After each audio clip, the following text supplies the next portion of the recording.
Ici, les navettes ne passent plus depuis bien longtemps. Sur les hauteurs de Cisco, dans le Cap Corse, les habitants doivent circuler à pied ou en voiture, alors que la marine est à 7 km. Moi, je connais des damagés, plus d'une fois me demandent, tu vas pas sur Air-Ballon et tout.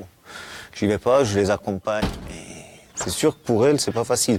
Pour sortir ces hameaux de montagne de l'isolement, un contrat de ruralité a été signé lundi avec les communes du Cap. Mais coup de théâtre, l'État vient d'annoncer hier la baisse des dotations aux collectivités. Pour ce maire, cet argent était pourtant indispensable.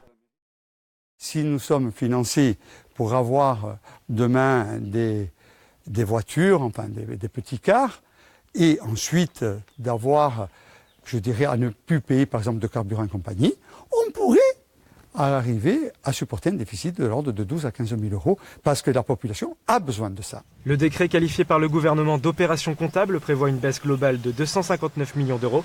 Il s'inscrit dans la volonté de l'État d'économiser 13 milliards d'euros sur 5 ans au niveau local. Mais en Corse, la mesure ne passe pas. Il y a une inquiétude.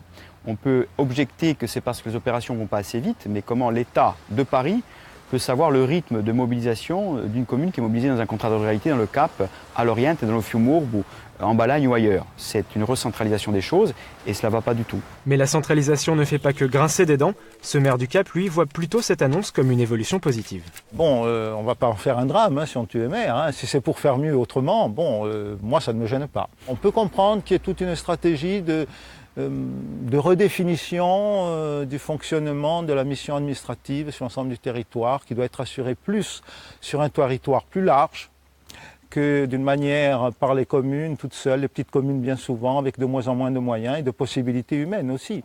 Après la suppression de la taxe d'habitation, certains maires vont donc devoir se serrer la ceinture et prioriser leurs projets.